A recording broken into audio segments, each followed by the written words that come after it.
What's good, fam? Welcome to another edition of Levi Podcast. I go by the name of Bacon. Here at Levi, we build relationships with love.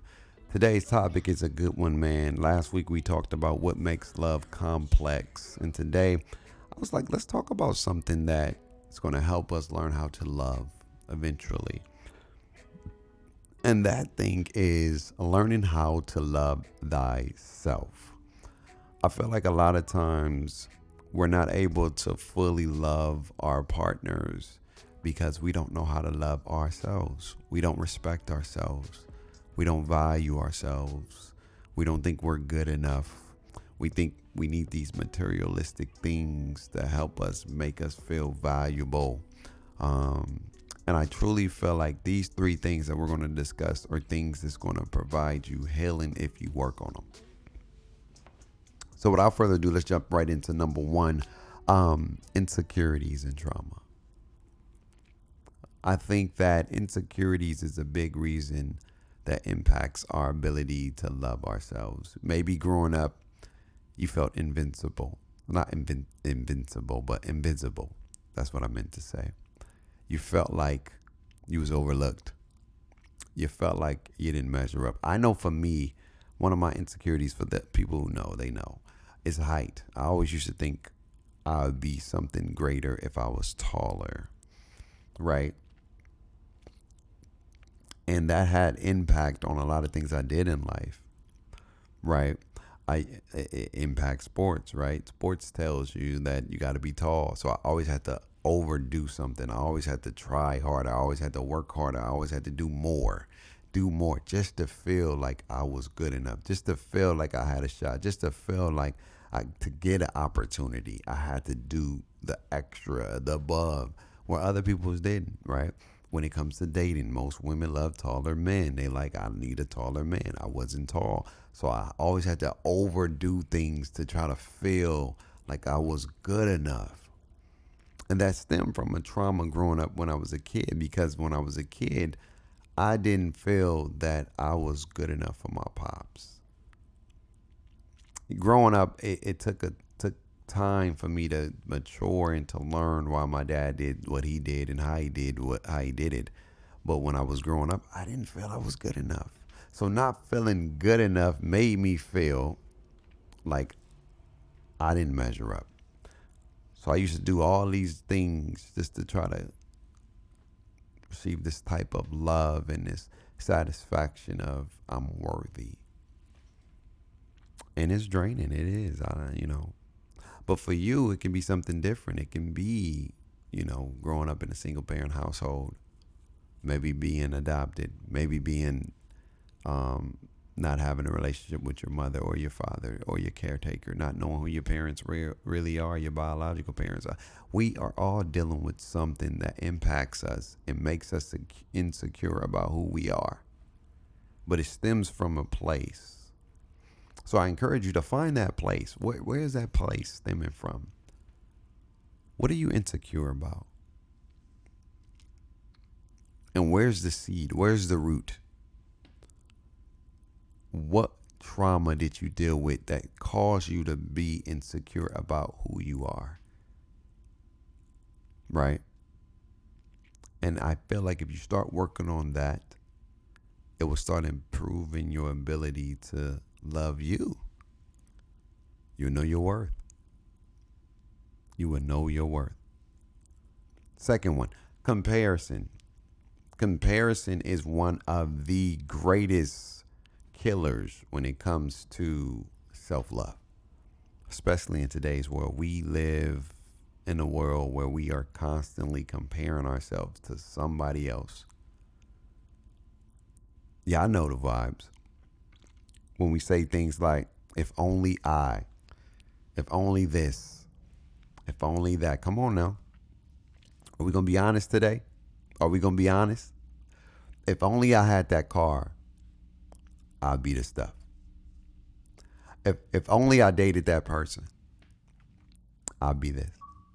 If only I got that job, I'll be that.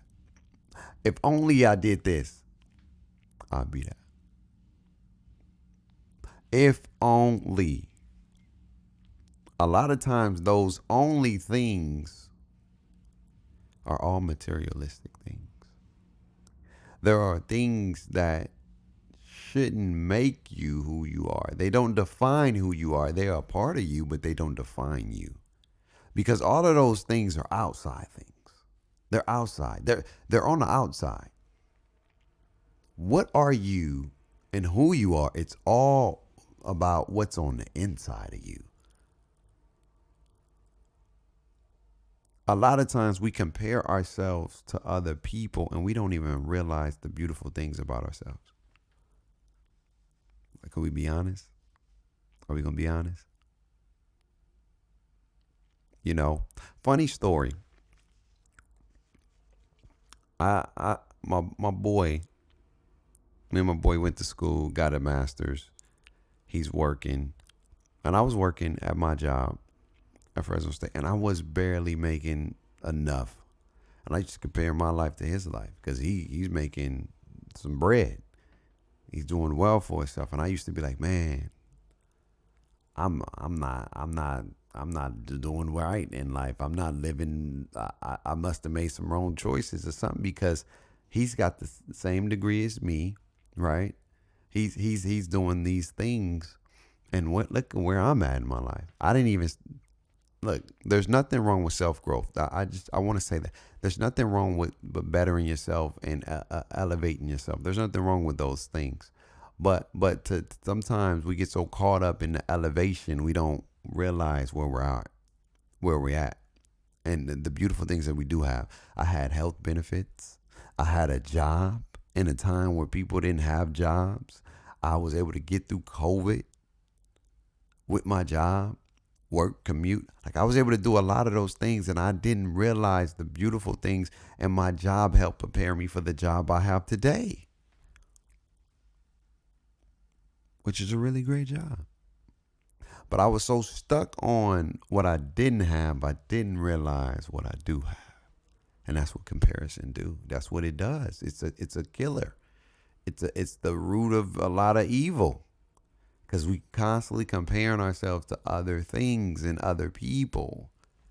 Especially in social media, subconsciously and unconsciously and consciously, you're looking at something and you be like, wow, if only I had that house that they got. Not being appreciative of being in your 1-bedroom apartment that you have your lights on, you can afford. Not being appreciative of the car that you drive. Yeah, it's not a BMW, but it's getting you to point A to point B. Not being appreciative of the phone you have. Oh, it's not the iPhone latest, greatest. It's not the Google this. It's not the Samsung da. But you have a phone that can make phone calls. We start to forget about the beautiful things in life by comparing ourselves. So who are you comparing yourself to is one thing you want to analyze. And why are you comparing yourself to them? Why? There's nothing wrong with developing yourself and improving, right? But they shouldn't define you. Those external things shouldn't define who you are. Shouldn't define. Simple. And last but not least, one of the things that impacts self-love is you don't have a spiritual relationship because you're living life by the world's metrics, by how the world views the world, how society views what matters, what's valid, what's important, what's beautiful. You got a six-pack, you're tall, you make six figures, you're this complexion, you got this type of hair, you got this type of body, you got this type of car, you got these types of clothes, you got this types of name brand, you got this types of phones. And we are constantly trying to measure ourselves up to the world.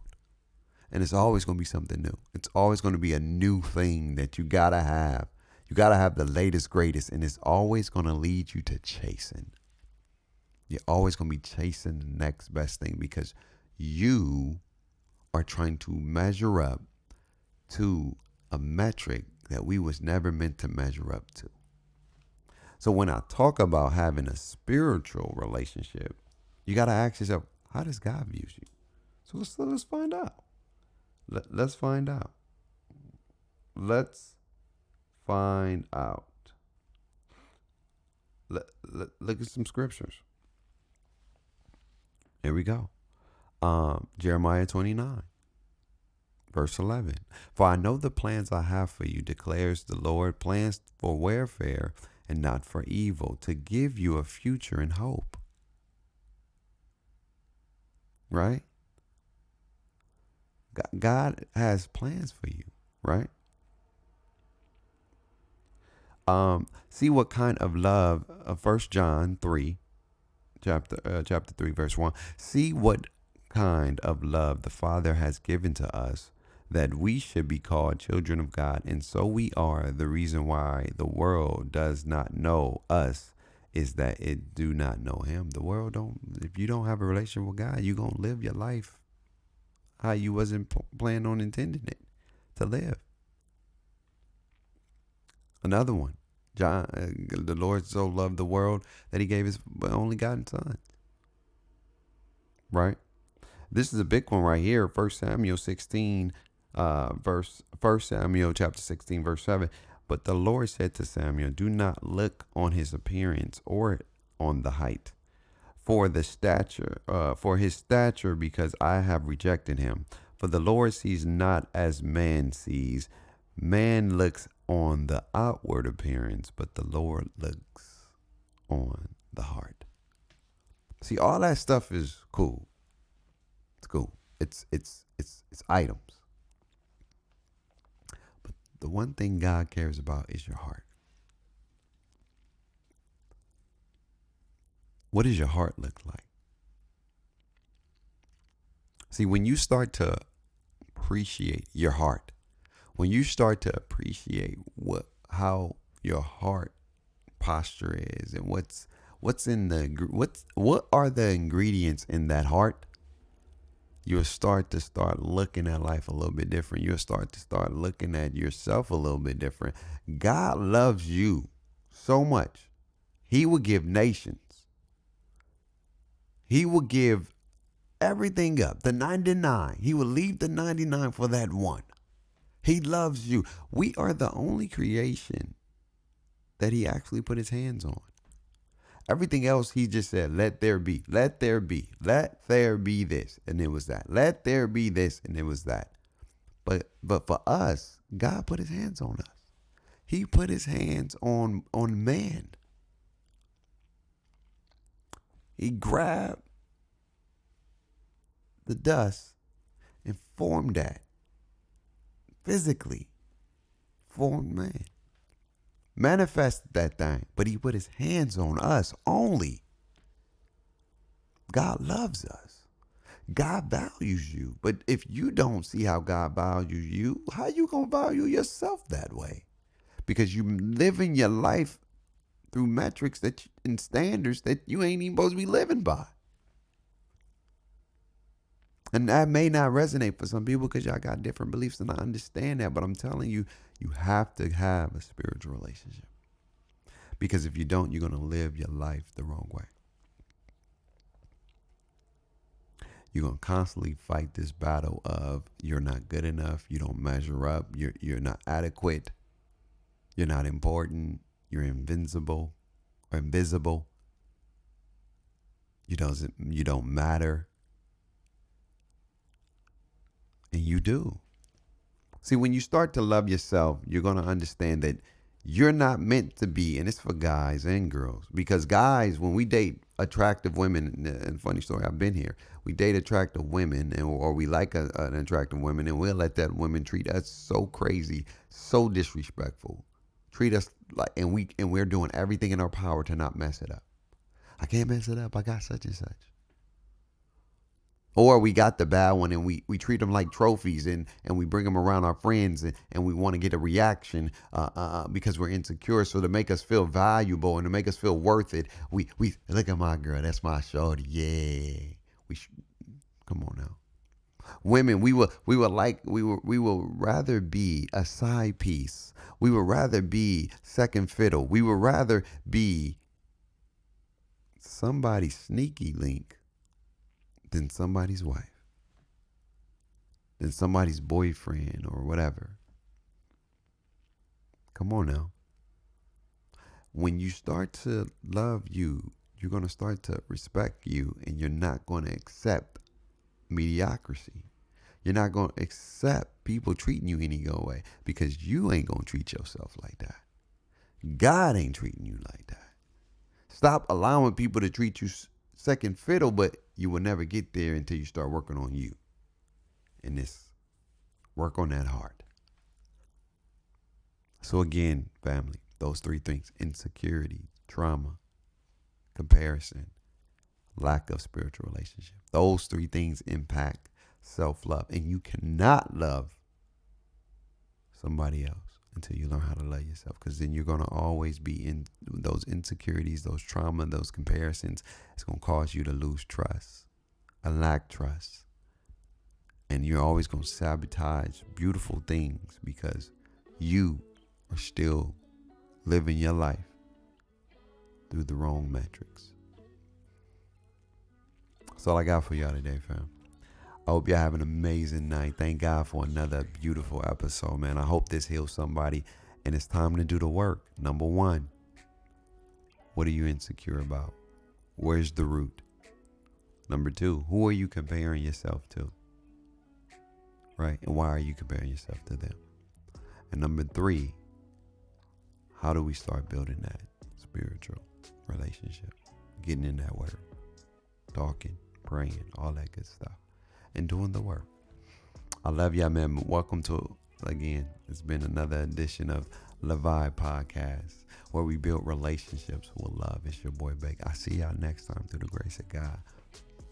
Peace. Love.